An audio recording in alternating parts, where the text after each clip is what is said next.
My definition for success is a wealthy life.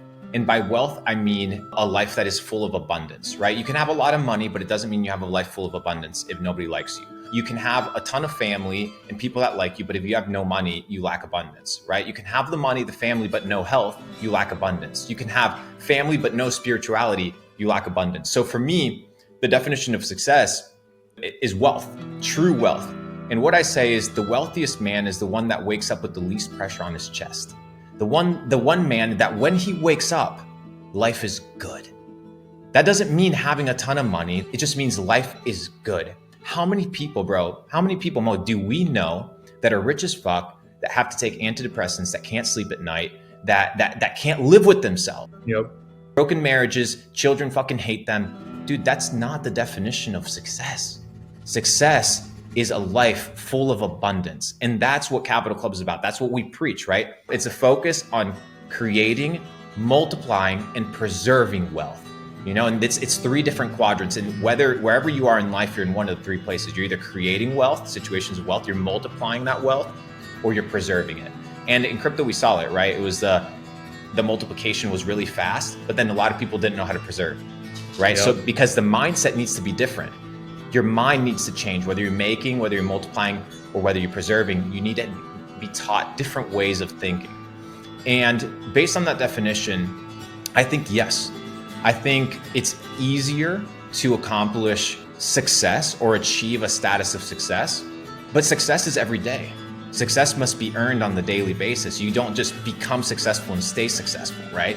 So success to me is a lifestyle. So yes, I think people have to go through lessons, but I don't think it's limited to, my story that just applies to myself. And that's my definition of success. And for somebody else, it could be something else, right? Like there's people out there like, I don't fucking care about people. So, okay, rule out the idea of being loved. Some people don't care to be loved. So maybe that's not for you.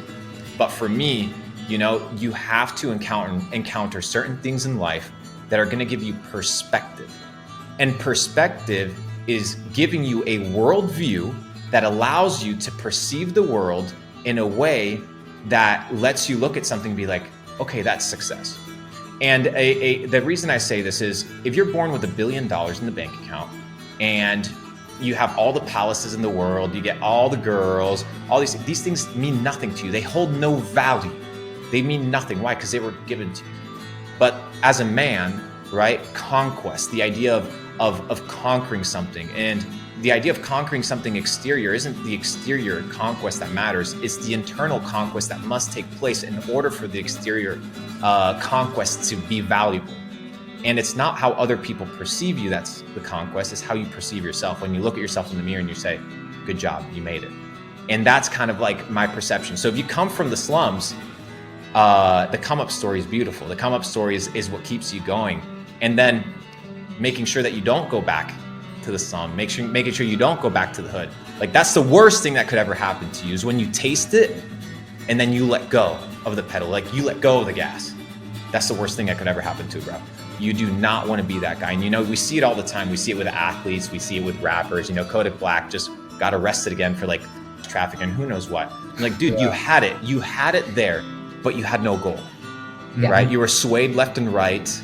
You were swayed by your peers, your emotions, your inability to see the opportunity that you had at hand. And he turned what could have been success into ultimate failure.